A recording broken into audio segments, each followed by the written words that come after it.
Alright everyone, it's time for Occult Literature, video number 380, Mother Bunch's Closet Newly Broke Open. Link in the description to my edition of this work on Amazon, second and third links to my books blogs. This is only 33 pages, so this is a very short work.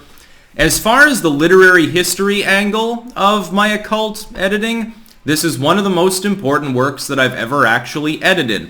Now, that may come as a surprise. It's short, it's not even fully about occultism. Most of it is actually a fictional story. From the literary history tradition, though, here's the thing. It mentions a primordial work from the 17th century, actually, that is effectively, as far as I know now, the oldest origin of the fortune teller tradition. This is something that for years I've been researching. I managed to push it back to the Book of Knowledge, which comes from the 1790s. This pushes it back even further. The Mother Bunch, this is a readaptation, a reworking of a work from the 1700s. And again, it mentions that there were prior books that were called chapbooks, actually, before that, centuries before.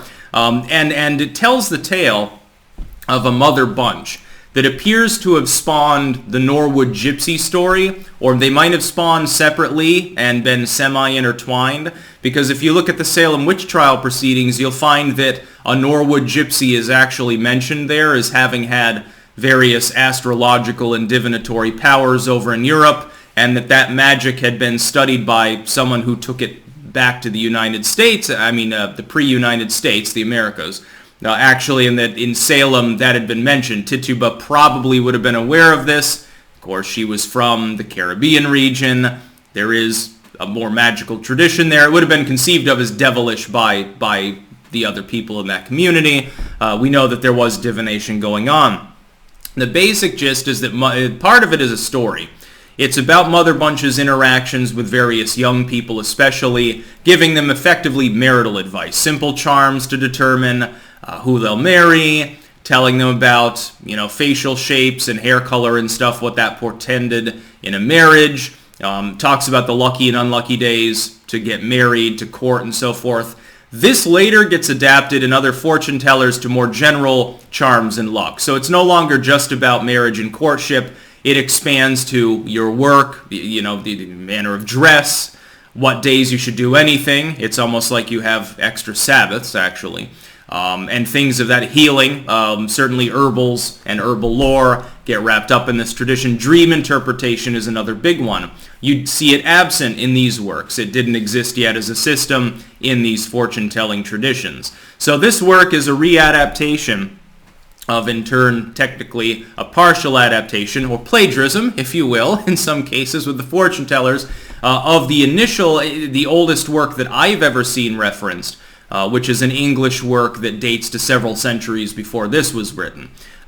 It could be that it's even older. Of course, it's easier to adapt something than it is to think it up for yourself. It possibly is in turn a plagiarism or an adaptation of an even older work. But this pushes my timeline back in my study more than a century, and so I was really excited. And this is a small, innocuous work with a fictional story that initially, for several years, I had this work and didn't edit it.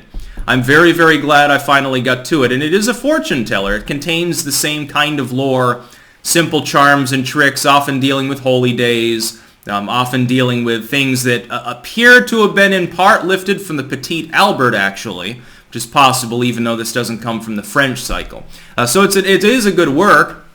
It's got a series of interesting stories. It has a very early use of the word slut that comes from, again, centuries earlier, Shakespearean, I believe. It doesn't mean what it means now fully, by the way, in its original context. It's definitely an interesting work. It's amusing to me from the bibliophile and literary history perspective. So if you're into the history of occult works as well, you'll like this. And if you like the fortune-telling works, this is one of the original bases upon which all of these other works, at least in part, sprung. The oracle tradition, the dream interpretation cycle, and then this various miscellany. No herbal lore yet. This doesn't contain an oracle, but it's the same origin style of work. So it's highly recommended. Again, link in the description. This will obviously go under the divination header. Second and third links to my books, blogs, where it will be additionally listed. That's about all. Peace out.